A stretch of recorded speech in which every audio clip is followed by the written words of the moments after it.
Ladies and gentlemen, everyone in between and everyone in New Orleans, my name is Cobra, wearing my Flectarn gear because I as much as I love DPM, I wear it a lot, so I thought might as well give it a little change. And today, I would like to give a little breakdown on the great game of Airsoft. So for my little history with Airsoft, I've been in love with the sport since I heard about it when I was 10. And when I was 15, I would literally be doing schoolwork in the middle of class while watching videos from Novridge and Silo Entertainment. I still watch their videos every now and then. I love them so much. And in the past couple years, let's say, actually no, going on 3 years now, I've been lovingly engaging in the sport and have made many friends at my local Airsoft arena. Oh my God.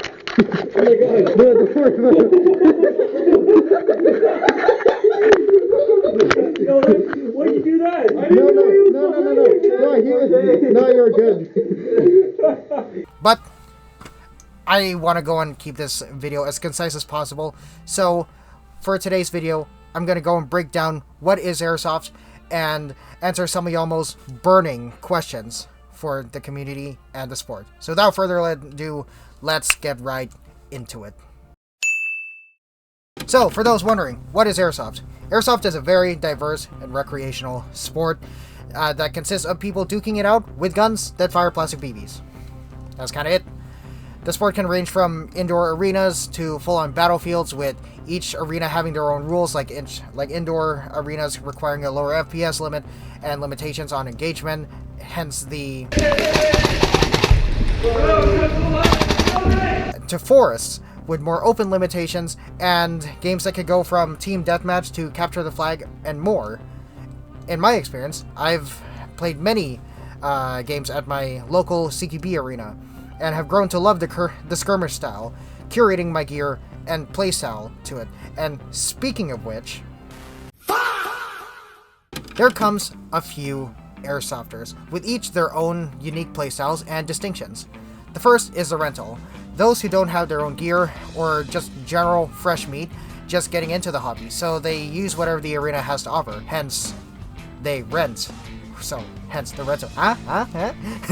Everyone starts off as a rental, and usually at this point they determine whether they want to fully dive into the hobby or they just want something to do for the night. Up next are skirmishers.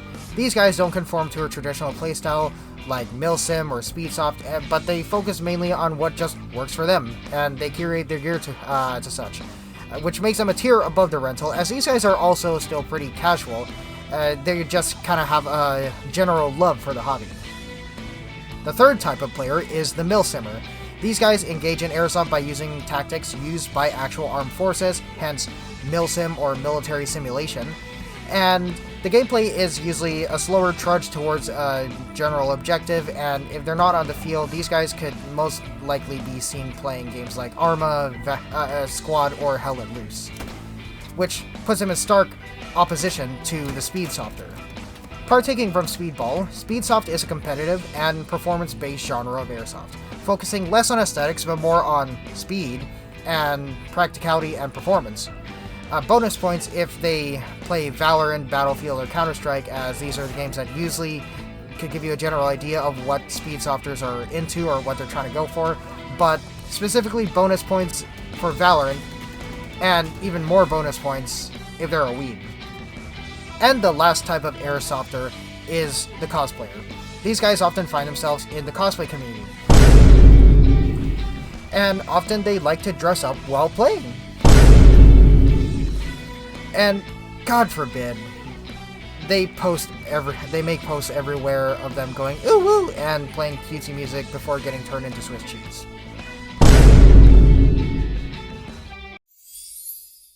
PPE, or personal protective gear, are pieces that protect sensitive areas, most commonly the head. PPE is the most important part of this video, so I'm going to throw jokes aside for this one, because I and other Airsofters cannot emphasize this enough. And that is to not cheap out on your PPE, or especially your eye protection. all arenas, whether big or small, will not let you play without, at the very least, eye protection. And if they say otherwise, that's a major red flag and you probably shouldn't play there. To know if your eye gear is properly rated for Airsoft, it must have the label as ANSI Z87.1 or Z87+. Other forms of protection also include mesh guards for your mouth and ear pro for your ears, which people usually just wear headsets. In my experience, I've been shot multiple times in the face, and if it wasn't for the proper PPE, I would have either gone deaf, blind, or lost my teeth at this point. PPE can also consist of plate carriers or padding in certain areas to cover other parts of the body, but usually these are optional and not necessary, but me being a guy, I would highly recommend wearing a jockstrap for obvious reasons. Taking notes from CivDiv and Nico Ortiz, the main focus of your loadout is to make it purpose-driven for what you plan to get into. If you're in a casual game, you wouldn't need much compared to a milsim game, but to make things easier, here are some suggestions. Taking things out of my kit. From the top to bottom, I have a helmet, followed by a chest rig that carries all my stuff, from magazines, multi-tool, and a speed loader. I also carry a pistol and holster on my belt, and in my duffel bag, I also carry water, because water's pretty important. Pretty important, if you ask me. And additionally, I would also carry my GoPro for recording my games, along with a charger. And I would also carry a battery and charger, and green gas for my guns.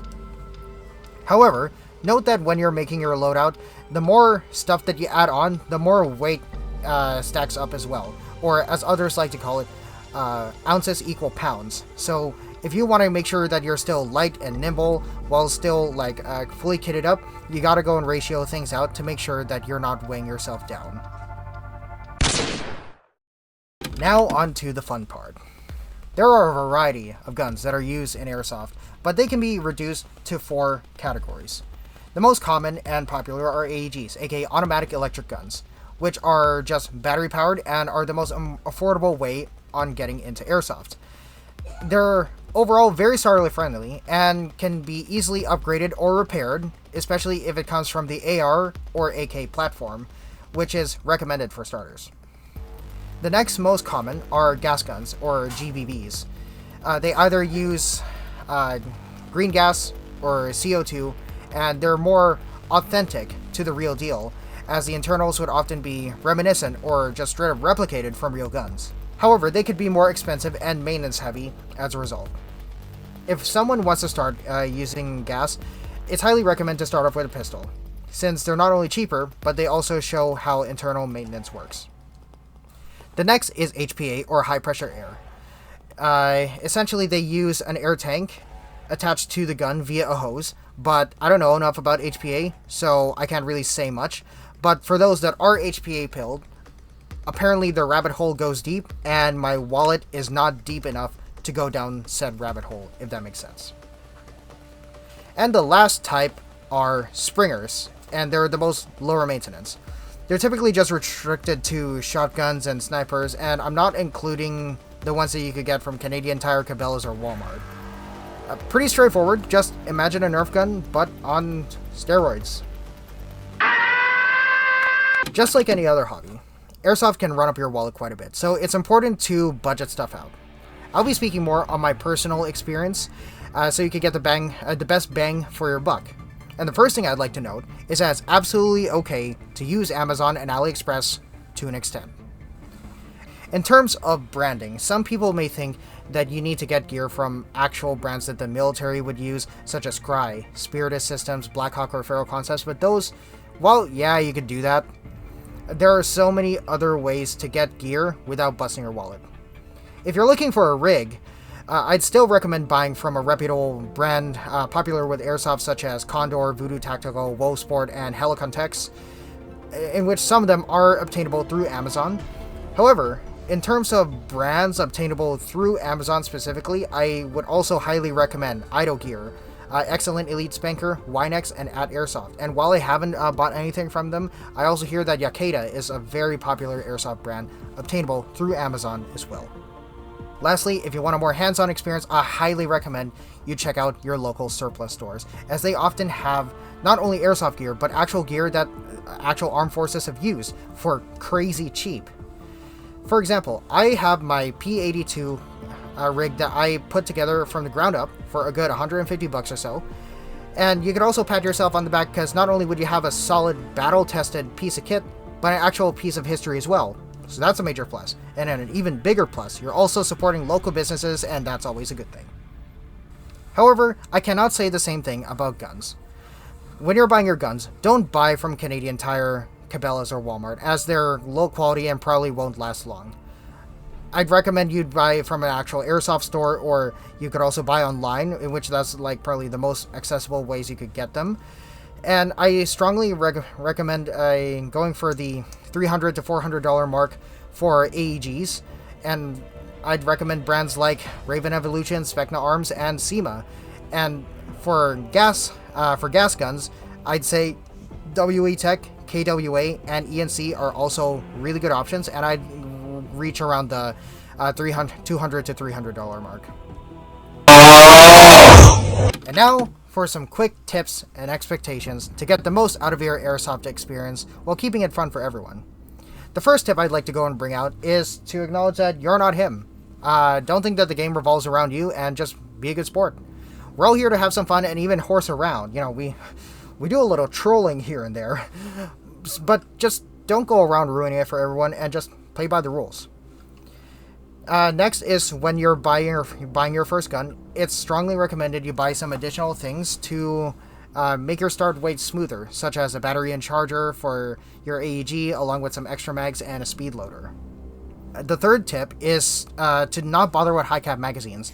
They need to be wound up constantly, and they rattle a lot when you're moving. So instead, do yourself a favor and grab a mid cap, such as this Stanag AR magazine, which can hold upwards of 140 rounds, and they're still completely quiet. The next tip is to not be afraid to do some DIY and just kind of embrace the scuff. I could do a whole video on this actually, but to keep it simple, if you want to save some money, I highly recommend getting creative with what you got. Just an example, my current rig had an H harness, but I prefer X harnesses more because I have a smaller frame. So I ended up cutting it up, making an X strap out of a discarded cosplay project, and I made the padding out of the old H harness itself. I actually got this note from CivDiv, who improvised a lot of his gear while he was out as a foreign fighter fighting in Kurdistan. And the next tip that I have is to just hydrate. Just hydrate. The next tip is to maintain your guns, especially for gas guns. If you think something feels off, it's best you check it out immediately, lest it pooks out on you the next time that you use it. And lastly, don't use black kits in outdoor environments, as they make you stick out like a sore thumb, and even worse, you will get cooked alive in the summer. But I'm not one that necessarily opposes black kits, so if you want to run one, it's best that you just run it indoors. And lastly, to end off this video, let's do ourselves a quick lightning round for some of y'all most burning questions for the game. So, let's go. First question is, does it hurt? Yes. Can I get a sniper? Yes, but they fill a specific role and can't be used in the same way as you would in COD. If you still want to run and gun, but still want long range, get a DMR instead. Are replicas affordable? Yes and no. Brands like Specna Arms, ENC, and SEMA make affordable but still solid replicas compared to VFC, G&G Armament, and Tokyo Marie, which are gonna drive up your wallet. Can I buy iPro from Temu? No. What is airsoft etiquette? If you've been hit, you're out. Everyone works off an honor system, so it's important that we give them the benefit of the doubt, but still uphold said system. Also, some arenas have a minimum engagement distance, meaning if you're like 5 feet or within arm's length of someone, you yell mercy or bang bang as a courtesy kill or a melee kill, so, because getting hit like point blank in the chest by a BB doesn't really feel the best. How do you know when someone is hit? When they raise their hand. How do you hit people at a distance? With your gun. How do you see people in the bush? Buy thermals. And if you don't have that, stop being broke for once in your life and get a job. I say that as I'm broke and I don't have thermals. But really, knowing different camo patterns and how they work can go a long way as well. What upgrades do I need to get a better distance? I'm not a tech, but I know that in order to increase range, it would require an extended inner barrel, heavier BBs, and an adjustment in hopper, which kind of just affects the trajectory of your BB. And the last question is, can I wear masks? And I'm assuming this is like more decorative crossplay masks, and I say absolutely. Hell, I'm living proof of it. However, the main priority is that you still need to go and practice it safely, so as long as you're wearing the proper PPE, go all out for all I care. And that's going to conclude it for Airsoft for Dummies. If anyone has more questions or more input, please feel free to comment down below. But I'm just going to leave it there because y'all know that I yap a lot, and I feel like that this video has already gone long enough. But anyways, thank you everyone for watching. And as I always say, ladies, gentlemen, everyone in between, and everyone in New Orleans, my name is Cobra, and y'all have yourselves a beautiful night.